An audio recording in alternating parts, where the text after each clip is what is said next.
Hi, this is Lisa, and you are listening to I Love That Movie.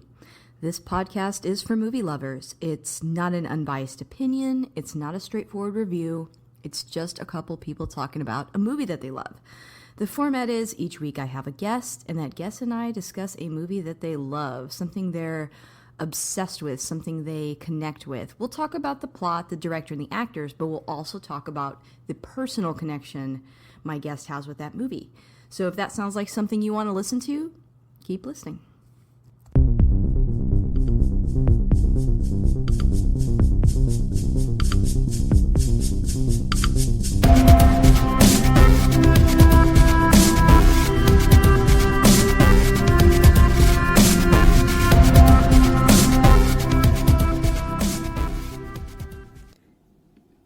Hey, this is Lisa, and if you want to catch up with me on Twitter or X, I'm at ILTM Podcast, also on Instagram at I Love That Movie Podcast, and we have a Patreon. The show is always free, but if you want to support the show on there, you can. That's at patreon.com/I Love That Movie. And if you like what you hear today, please subscribe, please rate the show. It helps new listeners find us.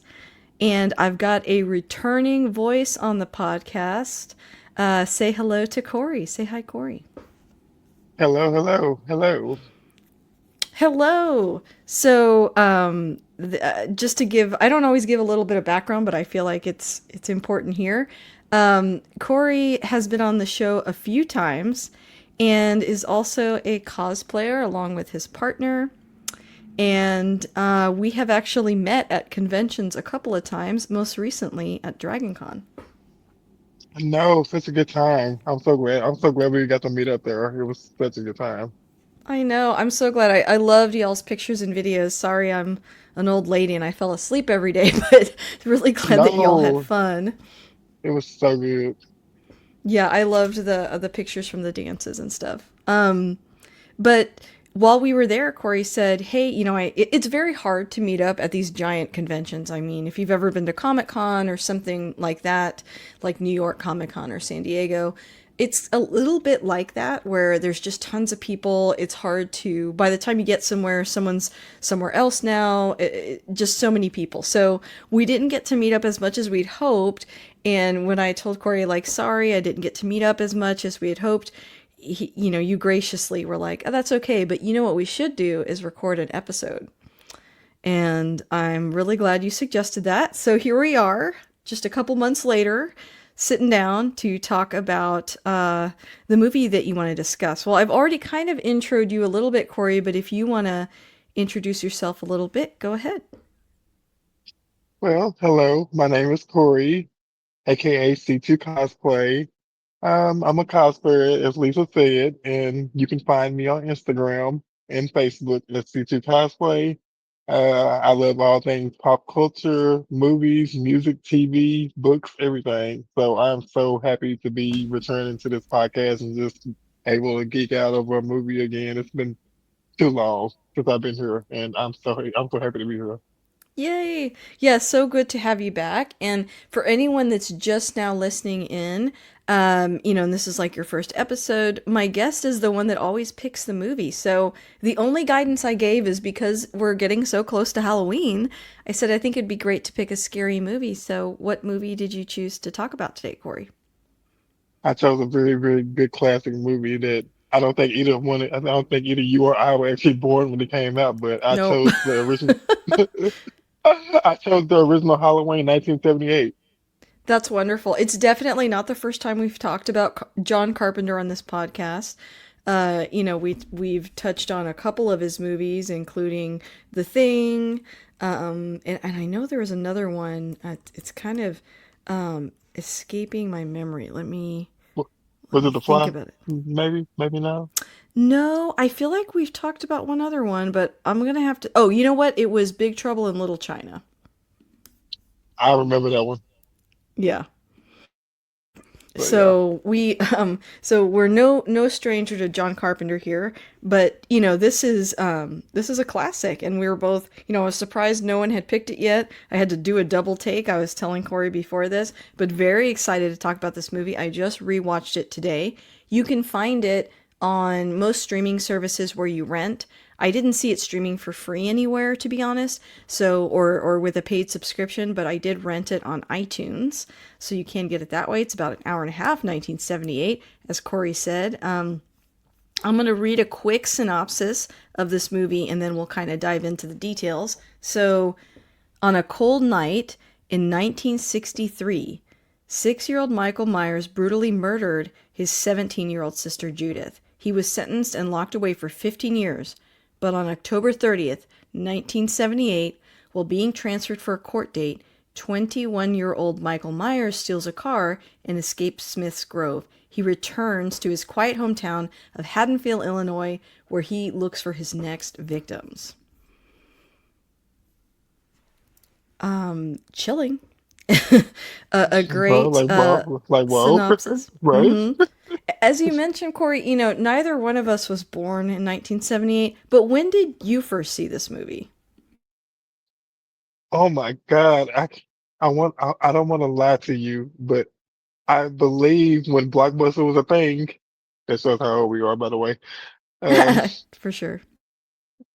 I believe when Blockbuster was a thing, maybe in the early 1990s, I want to say maybe 1995, 1996. Maybe I may have got like slightly introduced to it Oh, by gotcha. either by either like my aunt was actually a really big Blockbuster person. Oh, So that okay. So you, it might have been one of the movies we watched back in the early 90s, I want to say. But yeah, my first recollection of it as a clear remembrance was maybe like 2000, 2001. makes sense. Yeah, I'm trying to remember the first time I saw this. It honestly might have been for another podcast I was on. I had never seen this movie because I'm not typically into like slasher films, although I would say that, obviously this one was genre defining and different because I really like John Carpenter's work, but somehow I'd never gotten around to seeing it. So saw it fairly recently actually. Very fun. Yeah, within the last few years. Normally at this point, I like to kind of share just like a couple of quick facts about the movie, so I'll go ahead and do that now.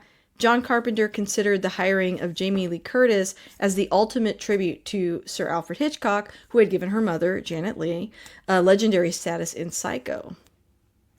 I think most people know that one by now, but I still think it's fun to remember and think about because she's so well known for this movie. And when you think about the fact that, she was the daughter of Janet Leigh and, that they were both in these genre defining horror films. Legend. Th- yeah. And this another one that I have is that John Carpenter's intent with the character for Michael Myers was that the audience should never be able to relate to him, which I kind of like that a lot. I think it makes him more menacing, scarier if you can't like identify with the killer. That's actually a really interesting fact. I didn't even know that, but that makes so much sense when you think about it. My Like, not, perception of yeah. yeah, oh sorry, go ahead and finish your thought. Sorry. No, yeah. I just said that makes so much sense that you would not want to identify with the killer. That would make because I don't know. It does have like a little menacing effect that if you don't have any relation to him, it would like make the movie more menacing. Yeah, I agree. And I think, one critique on some slasher films is the way that it treats, the victim sometimes. But I think this movie's pretty unique in that you're really rooting for Jamie Lee Curtis's character. Like, you're identifying with her mostly, I think, throughout the movie. And he's almost like, I don't know, it's like you could replace him with like a bear or something, like he doesn't seem human almost. No, not at all. And I Yeah. agree. And the last one I have is that the story is kind of based on an experience John Carpenter had in college. He was touring a psychiatric hospital and he said he met a child who stared at him with like a look of evil that scared him. Wow. Even I Yeah. didn't know that. And it, yeah. You really dug deep for the facts. I like this. Thanks, IMDb. Right. Yeah, I loved reading about that. And I felt like you can really feel that, I think, a little bit from the opening scene, because it does start with a child killer. Yes, absolutely. Um, so you said, you saw this probably in the 90s or early 2000s. So do you feel like this was like one of the first like classic horror movies that you got exposed to, or where was it in your movie journey? I'm gonna say it probably was. It probably was the first like slasher or horror movie I was actually exposed to. Hmm. But because I was so young when I saw it, I didn't really know any connection to it. Like I didn't know what I was doing. I just knew I was having a movie night with some family member, and we were watching a slasher movie. That I didn't know what it was. I didn't know what it was about. So I just know what I just know that it was just something I was watching. It I'm actually kind of wasn't jealous of until that, Corey, right. because you walked in with no expectations and maybe not at the time knowing a lot about John Carpenter and everything else. Like you got to see it with fresh eyes. That's awesome. Yeah, because cause I'll tell you this, like it wasn't until Scream, the movie Scream came out in 1996 Hmm. that that maybe I had like a little recollection of like maybe who this person was as far as like Michael Myers and everything because he's mentioned so much in that movie. Yeah, it's But such a no, love letter to this film. Yeah, but yeah, I didn't. I have to say that I actually got to watch the movie with fresh eyes, and I really didn't know what I was really watching. I it's know a pretty lot of people cool. can't say that. Well, now that it's been a few years since you first seen it, are you a big fan of John Carpenter's other work, or is this kind of like the one that you stick with? You know, I really not that big of a fan of John Carpenter's work, but I really Hmm. find myself going back to The Thing as much as I go back to this movie. I love The Thing. That's probably one of my favorite movies ever. We've covered that on here as well. I really like when John Carpenter does, and specifically, well, I mean, one of the things that I like that he does is the fact that he does his own scores. I think that's so cool, and he's made some icon. I mean, I think Halloween is one of the most iconic Halloween related horror movies, score ever. Like it's you hear it every Halloween about 1,000 times, right? Yes, absolutely. Yeah. Um, How about the actors? I already talked a little bit about Jamie Lee Curtis. Is there anyone else in the cast that kind of stands out to you? You know, because like I said, because I've seen this so Hmm. many times over the years. Fresh eyes, I didn't really know who Jamie Lee Curtis was, but apparently I've known her over the years now from seeing her other Yeah. works. Yeah, That's another Freaky stand Friday. Yeah. that so she's definitely a standout. Yeah. I'm trying to think. I'm trying to think who else would like really be. I would say kind of like maybe one of her, maybe her friend PJ Souls is Hmm. a standout because she's been in another slasher movie, Carrie. Oh, yeah, that's right. Yeah, But I'm similar to you, Corey. I don't know a lot of the names in this movie, I think. So, and then of course, but of course, like the kids that she babysits, Anthony Michael Hall, you'll know him. Well, yeah, no, that's true. actually no, I lied. Oh. Anthony Michael Hall is a recast. Oh, He really? played he played the adult version of Tommy, but Oh. I think the kid version of Tommy is actually is like an unknown actor. Interesting. Oh, yeah, And then Will Sandon is his name. Yeah. and then of course I don't know if you would call her a standout in this movie, the one that plays Lindsay, but then you would know her later on as like a Real Housewife Oh, later. really? I did Yes, not know I that. think. Oh, do not have me lying to you on this podcast, but I think it's the Real Housewives of Beverly Hills. I'm looking. Kyle Richards. Oh, Yeah, okay. it's Real Housewives. It's Real Housewives of Beverly Hills. Oh, I it just looked is. it up. Okay, okay. So it's Real Housewives of Beverly Hills. Apparently an OG cast member, but Oh, okay. yeah, Well, thank you for looking that up. no problem. But yeah, yeah. Other than that, I don't think it's really any standout. I don't think it's any like really active standouts from like a movie perspective, just the movie alone. Besides Jamie Lee Curtis. Yeah, same. Well, in that case, then maybe we should move on to some of your favorite scenes. What are some of your favorite scenes from this movie? Okay, so one scene, obviously the opening scene, Yes. just like creeps me and f's me all the way up. The fact Mm-hmm. that I don't know if it was, I don't know, between the cinematography of it all and the sequence of it all was just like chilling for one thing. Very. Yeah. So it So kind of yeah, starts out with a. Yeah, go ahead. Sorry. yeah, it definitely starts out kind of chilling and menacing and just almost makes you want to turn it off, but then like you don't want to turn it off. No, I agree. I think what makes it so unsettling is like there's this weird voyeuristic, view of it, right? Like somebody's watching this couple and then, she goes upstairs and then the girl gets killed while she's like, getting ready and stuff like that or getting ready for bed. And then we find out that it's Michael and just his expression and the way he's holding the knife and he's wearing like this little harmless looking clown outfit, it's just chilling. And then the way the camera like pulls away from him too, and then suddenly we're in modern day. And I think for me that scene is great, but also the scene with the I guess with the asylum as well, like the doctor and the nurse like driving there, and then that when the light is on people and they're all out in the middle of the night when it's raining, it's like, or I think it's raining, yeah.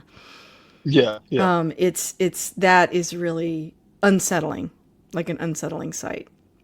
I think that whole sequence is great. yeah. And it's what's so great about I think what's so great about this movie is that every single scene can have you feeling so unsettled. Yeah, totally agree. And like I think like John Carpenter was like great in the way that he just like sequenced this whole movie. And it's like that's why I just think it's just like such a fantastic movie, especially for a slasher film in the 70s. It's crazy. Yeah. I think, from there, I guess, we find out that Mike Myers, got out. It's very close to Halloween, which was the night of his original murders that he committed.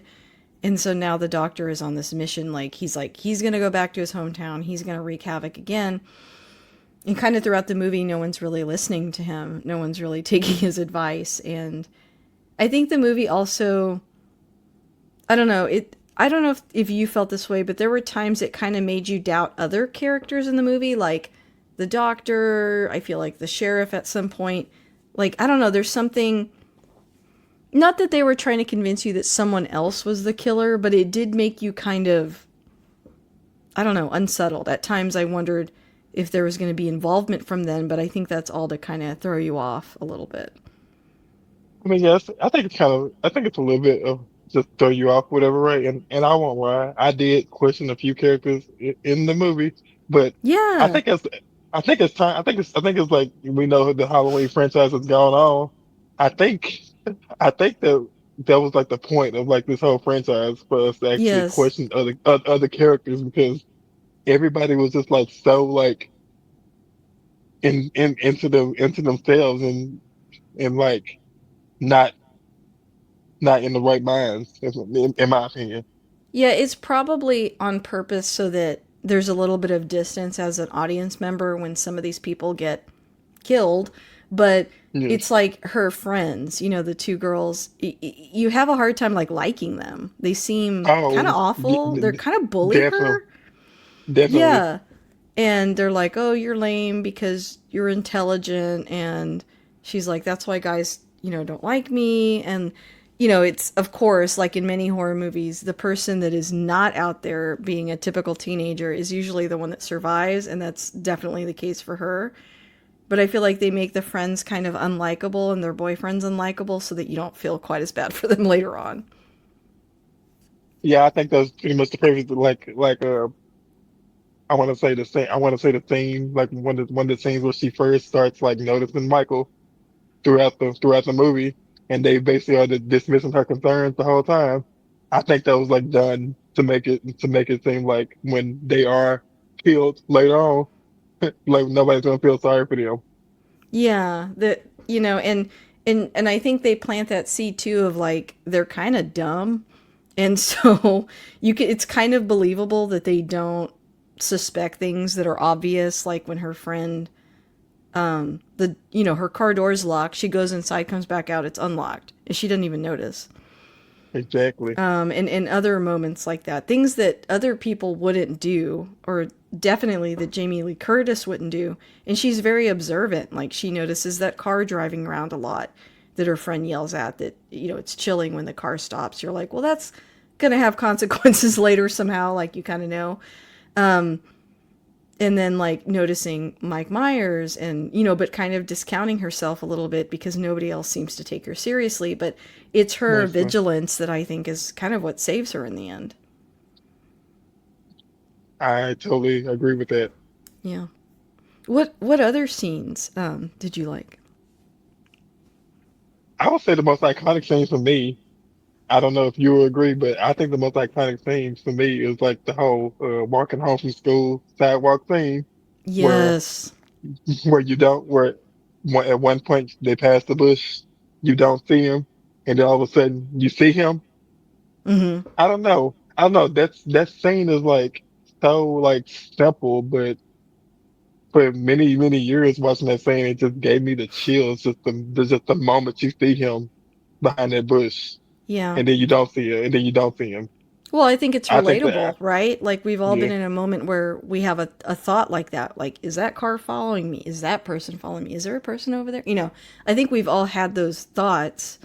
And so it's just kind of mirroring things that scare us. you you know what? I actually never thought about it like that, and you actually make a good point. That I think that's actually like a art imitating real life thing for most of us that are in those kind of situations where we are walking, or we Yeah. are like in a situation where we feel like we're being followed or we're being watched somewhere. That's a good point. I like that. I like that a lot. For me, the horror movies that are the most effective are the ones that can figure out those things that we all have in common that kind of bother us. So I like that. Yeah. Um, what do you think of? I guess like the his original doctor. I feel like the whole movie I'm like on pins and needles about what's going to happen to him. But then at other times, his obsession with Michael Myers, I think, causes a little bit of doubt at certain moments in the film. Like, well, he's the one sneaking around and all over this town. Like, at times, I almost questioned him. I'm gonna be honest. Like his original doctor, Hmm. I always questioned him. I feel like Yeah, I feel like the dude. I'm gonna be honest. I feel like the dude had bad intentions. I don't think he really wanted to help Michael. I think he wanted to like I don't know, kind of like hinder a little bit and just try to prolong it. It's yeah, like it was weird. I'm almost to the point where I'm looking like, is this dude like is this dude like in on it or something? Because I'm Yeah, looking I like feel like there's why something kind of weird about it. Like, you're meant to feel yeah, a little bit unsettled by like him, even though he's a why are hero in the you end. Yeah, exactly like why are you so like amped up about this? It's like you're so amped up to the point where it's like, wait a minute, something is not right. yeah, I'm glad I end up being wrong about that, but for the whole movie, it's like that was like my thoughts the whole time when it comes to him. yeah. And I didn't have a lot of faith in the sheriff or whatever that he partnered up with either. I was like, man, these people are not going to be able to help. They don't. There's not like a warmness to them. I guess is what is kind of off about it. But they end up being good guys after all. It just Thankfully, kind of feels like something is like wrong with this town a little bit. And I guess a lot of good horror has that aspect to it. I I agree. also I also liked how, because it's on Halloween night, which I had read it wasn't necessarily originally going to be on Halloween, but I like that it is because it offers it's a good movie that showcases that it offers a lot of cover when it's on Halloween night for like bad stuff to happen, right?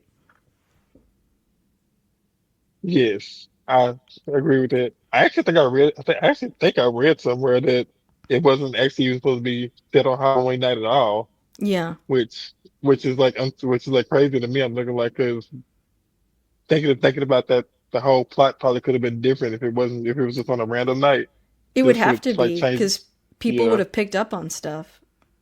yes, But you got to make excuses for why all the parents are out, where all the kids are. that people are distracted. Like you have to come up with all that, and I think making it on Halloween makes it very convenient. Agreed. I think the point. I think one of the other points in the movie that I enjoyed is like actually when we actually get to the point of um what's her name, Lori's babysitting job with Mm-hmm. Annie, Lindsay and Tommy, Mm-hmm. because that's when things start like becoming unsettling to Yes. the point where to the point where even the kids are like thinking that they are thinking knowing something's going on. And I think Mm-hmm. that just sets the whole tone for everything that's going to happen between then to the end of the movie. Yeah. Totally agree. What did you think about the whole babysitting like fiasco after that? Yeah, I thought that um again that Jamie's character, she's rewarded for being chaste and, not smoking, not drinking, and staying home, basically. And the other girls, they're sneaking around, so people don't really, other than their friend, people don't really know what they're up to.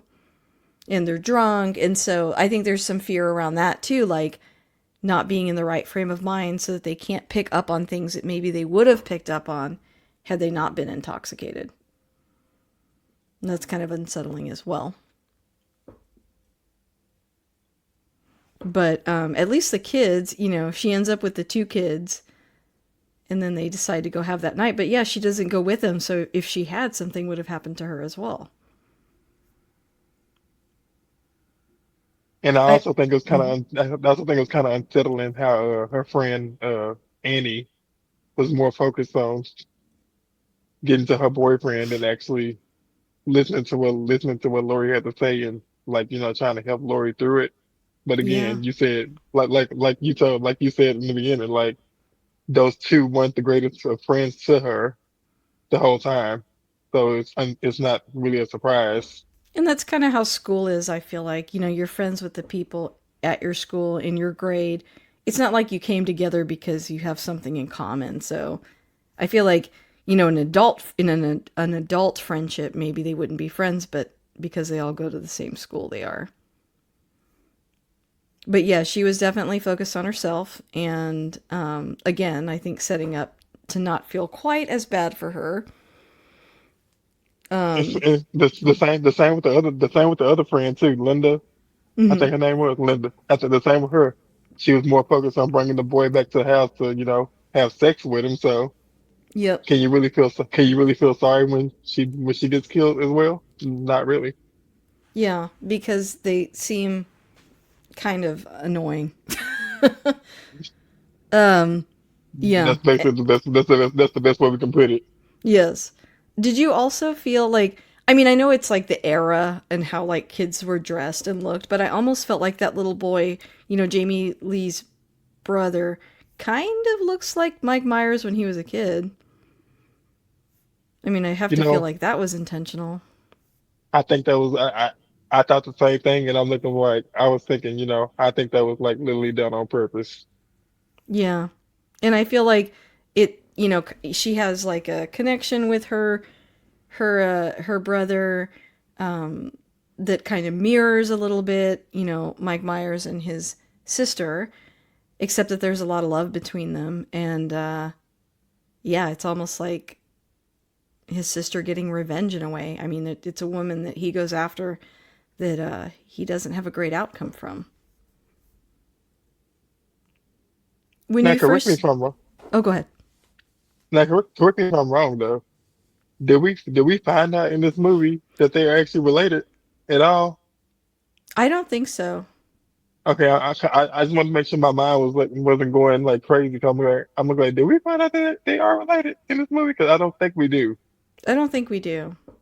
But everything, to me, all the context clues and everything we're talking about now all make sense. But you have to think really deeply about it, I feel. Yeah, I agree. And I haven't seen a lot of the franchise, so I don't know some of the other lore, but yeah.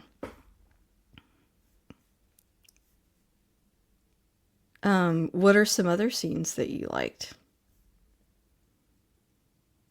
I think the ultimate scene where she actually pursues Michael towards the end is a good one Yeah, because him sneaking through the house and attacking her, and then she's has, to me she has all this strength that's been pent up from everything that's been happening in the movie since the beginning, from the time that she starts seeing him yeah, to the babysitting until up to that point. So I feel like we see really good character development I within agree. Lori. So that ultimate scene right there at the end is like all the pent up frustration that, hey, I was right and I have to protect these kids. I have to protect myself at this point. And I just think it all came out right there. Yeah, she comes across as a very strong character, and I think her kind of vigilance, her she's kind of into, like, she figures things out, like, when she kind of got stuck in the washing room and she's trying different things, and then I mean ultimately the little girl lets her out, but I think that was setting up, like, hey, this person thinks outside of the box, they're going to try other things, so that when she's being pursued by Mike Myers, she's got all her wits about her, which is different from her friends, but she's also kind of she thinks of things, she's like smarter than him, she outsmarts him basically. Totally agree that she outsmarts him, but Yeah, and he had all the advantage, right? He's a guy. He's a little bit bigger than her. He had been watching her, like, and yet he was not prepared for any of the ways in which she defended herself. he wasn't prepared for the way that any of the way she defended himself. But for some reason, that still, I feel like that still wasn't enough because as we've seen in the end of the movie, which is another one of my favorite scenes, Oh like towards yeah, the end, it's like towards the end, it's like when it was that final showdown, and then like Loomis comes in and shoots him, I don't know how many times, and then yeah, he falls off the balcony. That's one like that's besides true. the top besides the sidewalk scene that I told you about earlier. That's one of Hmm. my favorite scenes. One of my favorite scenes is the one where Loomis finally gets him and shoots him, and Yeah, he falls off the balcony, and then and then to go and then for him to look over the balcony and Michael's not there. I think even I can tell you as a kid that scared me that yeah, he it was is gone like scary. that. But even as an adult right now, watching it again, that scene still gives me chills.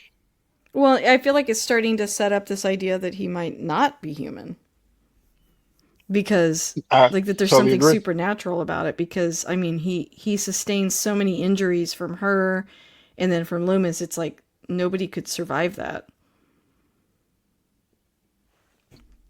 And another good thing about that scene to me was just the cinematography of it all. It was just like I think it was just like perfectly. I think it was perfectly filmed because I think even as a initial person like watching the movie the first time, you see him get shot all those number of times. You see him fall over the balcony. You're gonna be in the theater rooting because you thinking this man is dead, and then Yeah. to see to see a shot over, and then you see nothing there. Oof. Who wouldn't feel like what? Yeah. I also, the scene where she goes into the closet, I was like, what is she doing? No, because, like, just trapping herself almost in the closet, and then when he busts in, oh my gosh, it's just so creepy. I think this movie does a really good job of the jump scares. 'Cause It that's what I really does. look. That's what I really look for in a scary movie. Hmm. And I think for a '70s slasher movie, I think this really does a good job with the jump scares a lot. It does. And, like, with darkness, like, a lot of the characters walk around in the dark, leave their cars Yes. unlocked, just do things that we would not do today, but it adds to kind of like the tension in the movie. And that's what I think. And that's what I think that's what I think maybe it's such a it's a high standard with like horror movies these days, especially slasher ones, because this is the 1970s and we saw all this. We saw this great level of suspense and being in the dark and, not knowing what's around each corner. Uh, well, I'm trying to think what else. Like it was just like so much element of suspense in these 70s horror movies. Mm-hmm. That I think I believe that are missing in these like modern day ones. Yeah, I well, don't know how you it's feel. How do hard you in feel? modern day because we've all got cell phones and all these other things that, you're kind of like, well, I could just make a phone call. I can use the light on my phone. So they have to be very creative to kind of get around some of the technology from today, I think. I completely agree with that. There are still some good ones, but I do find that there's a lot of period piece horror movies and they do tend to take place in like the 70s and 80s. Those are my favorites too. I mean, I don't know. Like I said, it was just something about the 70s and 80s Yeah. slasher lore, but that was like top tier. And I don't think it'll ever be like dethroned, especially with this one. Yeah, I agree. So you said you haven't really watched the franchise as much. No, I haven't. I was gonna ask you like maybe as like a newbie kind of person to this movie and this franchise. Hmm. What is your perspective on Michael Myers? Because I've seen every single one of them, so I could be a little bit biased. I would love Hmm. to hear yours.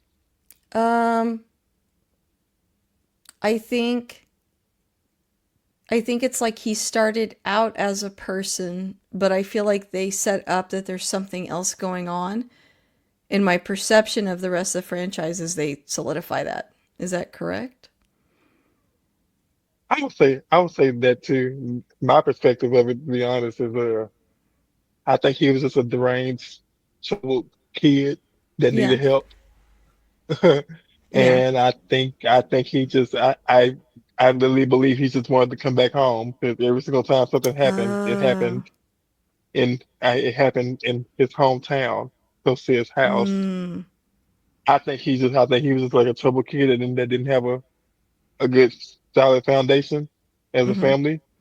And I think he mm. just wanted to come back. I just think he wanted to come back home. I think that was his ultimate goal every single time, and he would do anything Oh, to that's do an it. interesting way to look at it. I But like I honestly had said, not thought of that. I've seen it all though, so I might be a little biased. But Well, that's good. I'm talking to that the expert then. that would be my perspective. In I guess in being fans of this franchise, are there different theories, different takes on his motivation? I wouldn't I wouldn't say it's any different takes or motivation or theories or anything. I think I like I said, or maybe I don't know, maybe I haven't talked to enough people that are into this as much as I am. Mm-hmm. Unfortunately, but like I said, like that would be my biggest theory I when it like comes it. to that. And I actually even like your theory as well, but it'll be interesting. Like I have to talk with some people sometime in Yeah. the future, see if we got some different theories and we have to come back and reiterate this on a future Yeah. episode. It feels like the murders don't have like a solid motivation, which I think is what makes it scary, but I think what you said is probably the closest to it. And like I said, like watching this movie for the first time, you would probably think like you probably be thinking like what, like why and all that. You'll have like so many questions, and then you'd be like, what's the point? What's the purpose? But then you like Yeah. when you dive deep into it, you probably get a little bit more perspective. But that's what I got. Love That's it. just me. Love it. I live it. Thank you. This movie has a 97% on Rotten Tomatoes. So a As it classic, should. obviously, and so many movies came after and kind of tried to duplicate that same formula, but I don't know that like I like the movie Scream, and it's a little different. It's an homage, but I kind of like this movie a little bit more, honestly. If I had to choose between that one and Scream, I don't know. Like I said, it's just something about that 1970s slasher Yeah. suspense horror it just can't. And don't get me wrong, I love 90s. I love 90s slasher horror. Mm-hmm. like it's nothing about it's something about that 70s. It's just and I think personally I can appreciate it more as an adult watching it Yeah, I think so too. I feel the same way. more more so than I was as a kid. And Mm-hmm. like because I can recollect things like from watching Scream in the 90s Yeah, that you know when you're watching a 70s horror movie you really can't. So yeah. I think that's where I differentiate between the two. Okay. Well, I guess this could that's a good segue into kind of asking the last couple of questions if you're okay with that. Totally. So, if you had to summarize, what keeps you coming back to this movie? If I have to summarize what keeps me coming back to this movie, it's basically what I've been saying Yeah. the whole episode. I'm looking like it's just something about that it's just something about that 70s, 80s slasher horror that Hmm. just keeps me locked in. And like I said, I didn't grow up as a big horror fan at all, but I can appreciate a good classic slasher horror film Yeah. that has the right amount of jump scares, that has the right amount of suspense, the darkness, the classic feel. It's just Yeah. everything. That's what The keeps me coming. music. That's the music, the score, Yep. the limited amount of like actors and everything where you can actually be tuned in. Yeah. I just think it was just perfection, and that's what keeps me coming back. I love that. And that also sounds kind of like a good pitch because I always ask like what's a good pitch, but I think you kind of nailed it. Love Yeah, that. Well, I think it's a that's my favorite.